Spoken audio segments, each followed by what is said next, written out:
Everyone remembers their first time doing this.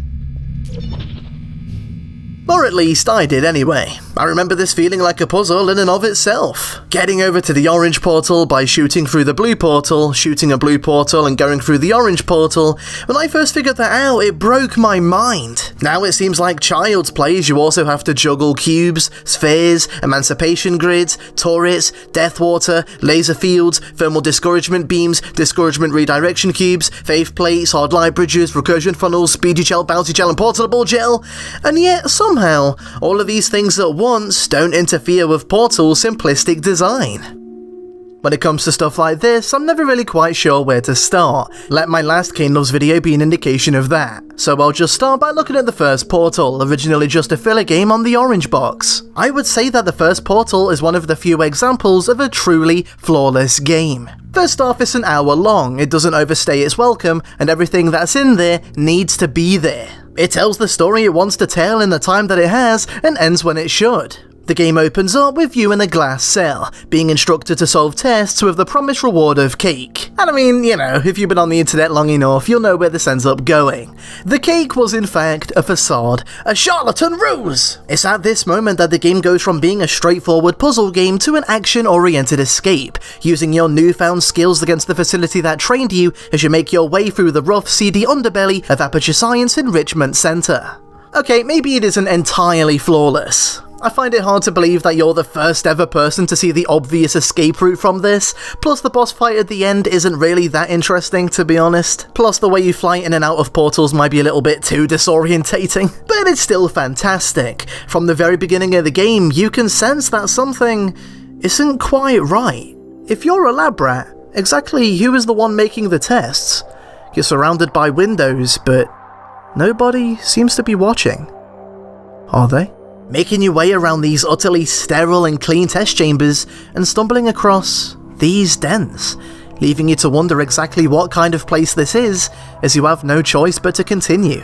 Making your escape, Aperture Science becomes a different environment entirely, the dirty industrial side of it being practically unrecognizable from the eerily glossy test chambers. Throughout the game, you become so used to using the portal gun in these specially designed testing rooms that using them in a more normal environment feels half unnerving, half liberating.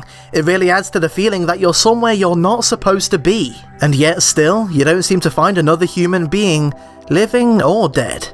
This seems like a pretty big place, one that's still operational by the looks of it. So where is everyone? Who is that disembodied voice that you keep hearing? Is it someone that you can trust? There's that constant feeling of isolation and loneliness closing in on you the entire time.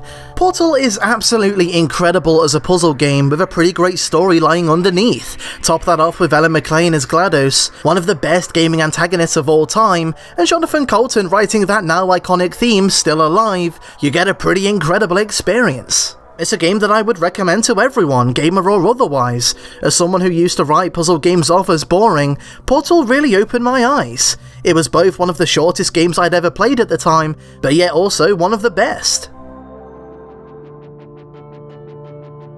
Next up is Portal 2, which is a different beast entirely. As for whether or not I like it more than the first game, it's incredibly hard to say. I'll say this, Portal 1 feels more refined, it might be the better game. But I like Portal 2 more. That isn't to say that it's of higher quality necessarily, or it's lacking in flaws, it just means I like it more. But I guess in a way it's difficult to compare the two as they both have their focus on very different things. Whereas Portal 1 is completely stripped of fat and almost every second is of importance, Portal 2 loves showing off these huge vistas, or having you run down corridors as you listen to voice actors being extremely funny. I'm not saying it's a bad thing, it does all of these things very effectively, but it's a very different approach to the way that Portal 1 uses its time, so I probably shouldn't compare. After all, I am comparing a throwaway orange box title to a full-length story that doesn't have to share a disc, so I'm willing to give it some leeway, because, you know, they are bound to be very different games because of that. In a lot of ways, it really is just more Portal. More puzzles, more story, and more characters, making up a pretty incredible cast, with Ellen McLean returning as GLaDOS, Stephen Merchant, one of my favourite British comedians and radio presenters, as Wheatley, and J.K. Simmons as Cave Johnson. There is a part of me that feels as though they might have turned up the silly meter a bit too high this time round. Aperture Science seems to be full of absolute clowns, but hey, it's still fun. On one hand, Wheatley's non-stop babbling does kinda disrupt the silent, eerie feeling of lonely despair that the first game provided so well, but on the other hand, when the writing's this good, I don't really mind so much. But despite Portal 2's more proud cinematic approach, it definitely still does retain that creepy, isolated feeling, albeit in a different way. In Portal 1, you were worried that you were being watched. In Portal 2, you know that you're not. There's absolutely nobody around, and there hasn't been for a long, long time. Or maybe there are other people around, hiding behind the scenes. Perhaps that's even creepier, come to think of it. It isn't a feeling that Portal 2 dwells on too much, but it's definitely there, lurking subtly in the background. Other than that, it's pretty clear from the get-go that Portal 2 is wasting no time at all using its newfound budget. It opens up with an impressive set piece, bringing you crash landing into a very familiar tutorial. It's a sentimental trip down memory lane for those who love the first game, and a useful recap for those who haven't played it. It does a good job of telling people what's going on. Not that I would ever want to recommend playing this game before Portal 1, but I mean, you know, whatever. You do you, I guess. It teaches you the basics of the first game, and then slowly drip feeds you a bunch of new mechanics. And it's crazy how all of these new mechanics just immediately click. It might take you a while to really process how to use a recursion funnel or hard light bridge effectively, but within seconds you understand the basics, the fundamentals of it. The game never has to pause to teach you what it is. You give it a go and you understand it. It's great. By the end of the game, you're juggling multiple mechanics at once with ease, making the original game seem like essentially what it is, a prototype. It just wasn't enough for Valve to make just another puzzle game, just more of the same genius gameplay elements in new environments, something that I don't think anyone would have complained about. It also had to throw in fantastic characters, an amazing score, a cinematic but also touching story about forgiveness, letting go, and the power and abuse that comes with authority. They couldn't just make a puzzle game. They saw what they had, and they thought, how do we make people cry with this? It's just incredible all around, just fantastic. With all these things in mind, Portal 1 received a sequel that I don't even think Valve could have seen coming. But it's the sequel that a game like this deserved. Truly one of the best sequels that I've ever played, and a phenomenal game in its own right. But that's only scratching the surface of what Portal 2 provides. On top of that, it offers a fantastic co-op mode with its own campaign. One that feels smaller, more intimate, where progression is dictated by solving puzzles, not by set pieces, where the voice acting is back down to a minimum, with only GLaDOS providing the comic relief. While Portal 2's main campaign is bombastic and explosive and ambitious, the co-op feels like way more of an actual successor to Portal 1, and it's great. And I'm not saying that Portal 2 needed to be smaller and more intimate like the first game. Like I said, I am glad that it is that way. It needed to be bigger and better and more ambitious, and I'm glad it is that way. But I'm also glad that the game also does provide that same kind of experience as the first game. I worded that in a bad way, but you get what I mean, hopefully. I understand how biased I sound in this video, but some of the best co-op experiences I've ever had have been in Portal 2. It's so much fun! Overall, Portal 2 does a good job of hitting everything you might want, a natural development in terms of story and scope, or something more along the lines of the first game. Just as long as you have a friend to play with, I guess. And finally, no doubt the single biggest contributing factor as to why I love Portal 2 as much as I do. Why, despite the story being around 6 to 8 hours long max, I've sank an embarrassing amount of time into this game. The Perpetual Testing Initiative, aka Make Your Own Level mode. And if there's any game on the planet that benefits from a Make Your Own Level mode, my god, it's Portal! Then again, of course I would say that, wouldn't I? So if there's one thing that some of these community test chambers prove, it's just how amazingly well designed the main games are. Making a decent puzzle is remarkably difficult, as it turns out. I think it's fair to say that not all of them are to the standard of Valve's test chambers, for a bloody myriad of reasons, but a lot of them are still really good. Sure, you have some levels that are way too big for no reason, they're very convoluted in their layout, or they're just kinda dumb, but at the same time you you get test chambers that not only rival the complexity and challenge of the main game, but also expand on a lot of ideas that Valve either never did or never really could. Like taking you outside, or through a time machine, or, I mean, you know, even in Minecraft, I guess. Some of them even have their own narrative, using dialogue from the main game and Frankensteining pre-existing assets into something completely new. Some of them even turning the game into a different genre entirely, whether it's a racer, a tilty-turny, or whatever this is meant to be. There's the sinking cars, but that's not my favourite. Of course. This is my favourite. Okay, you're gonna have to do the... No. Oh my god, perfect. There we go. Yeah, that's what I like to see. I love Bonfire Night. At 2 in the afternoon by the looks of it. Oh, yeah. I love a nice, gentle swim. Yeah. Nice, jittery splash in the pool. Nothing perks me up like a nice, relaxing splash. It's not really a morning swim unless you crack your brain open on the wall. Yeah.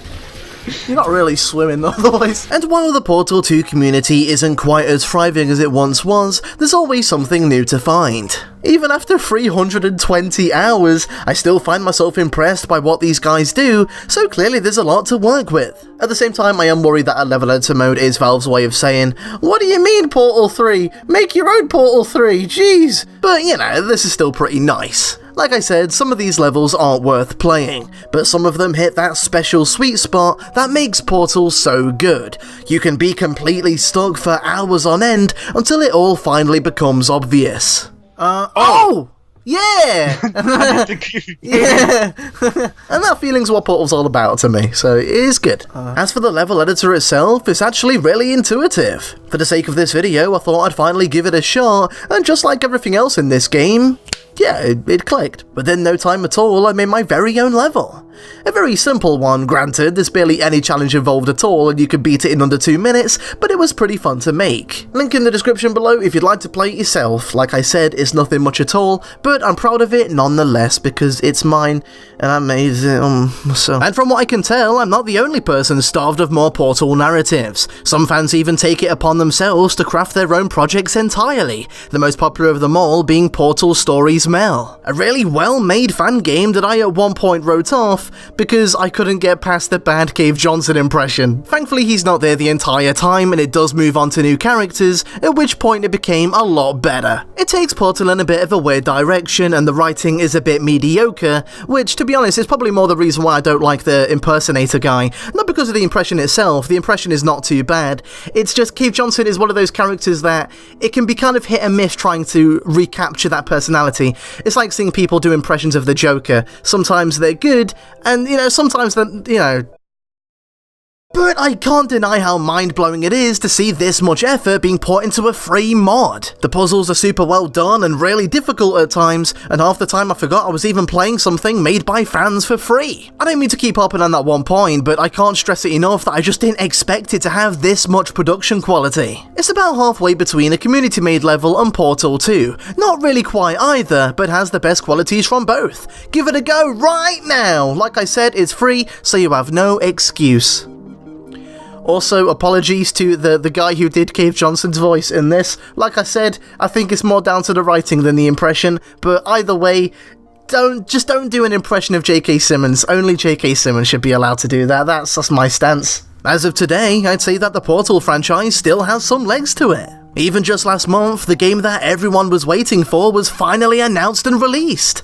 Bridge Constructor Portal. Yeah, I mean, you know, people weren't very happy about this at the time, and I have to admit, I don't know if I really see the connection between Portal and bridge construction. But for the sake of this video feeling more complete, I bought it and I played it for a little bit. And to be honest, even if there's no legitimate reason why this game should ever exist, it isn't too bad if you like that kind of thing. I put about an hour into it before getting bored. I mean, it's okay, but to be honest, I don't think I'll ever play it again. Although it was pretty fun seeing the little driver men cause a debilitating pile-up. Yeah, that was good, I liked that a lot. I mean, a lot of people died that day, it was bloody barbaric, absolute carnage, but I liked it, it was good. Other than that, there's a webcomic called Lab Rat that bridges the two games, expanding on a pretty interesting character that's subtly hinted at in Portal 1 and 2. There's a LEGO Dimensions DLC pack, which I haven't played, and a few other things too. But that's more or less everything, or at least at the time of me making this anyway. Overall, I mean, what can I say, the Portal series is bloody fantastic. It's nothing short of incredible what Valve have done with a simple concept like Narbacular Drop, and surrounded it with such interesting lore and memorable quotable characters. That's a pretty difficult thing to pull off with such a simple premise to work with. I mean, how do you take a room with a portal gun and turn it into this? Valve did it, and they made something incredible out of it. Oh my god, it's so good. Even to this day, I'm never not in the mood to play Portal 2 with a friend, and as long as they keep making levels for it, I'll definitely still be there playing it, racking up those hours so they'll be even more embarrassing. And hey, if you want to play with me, get in touch and let me know. I'll probably want to play it with you. I wouldn't mind making a new buddy through Portal. Why not? It'll be a blast for all. It's kind of insane to me that I've put this much time into it, and yet I can still feel stumped by it. Like, how are there even this many possibilities for a puzzle? How have I not seen it all by now? I mean, I probably have, to be honest, I'm just remarkably forgetful. With just a few simple tools and mechanics, you get one of the most inventive series I've ever seen, somehow juggling 1,000 gameplay mechanics at once, without making any of them feel confusing or throwaway. They all fit together like satisfying puzzle pieces, while also juggling different character personalities and feeding you story information as you go. What should, by all accounts, feel like way too many things to focus on at once, yeah, you get it. It's a perfect combination of many different ingredients seamlessly coming together to make a perfect chemical reaction. And if that isn't what science is all about, then I don't know what is.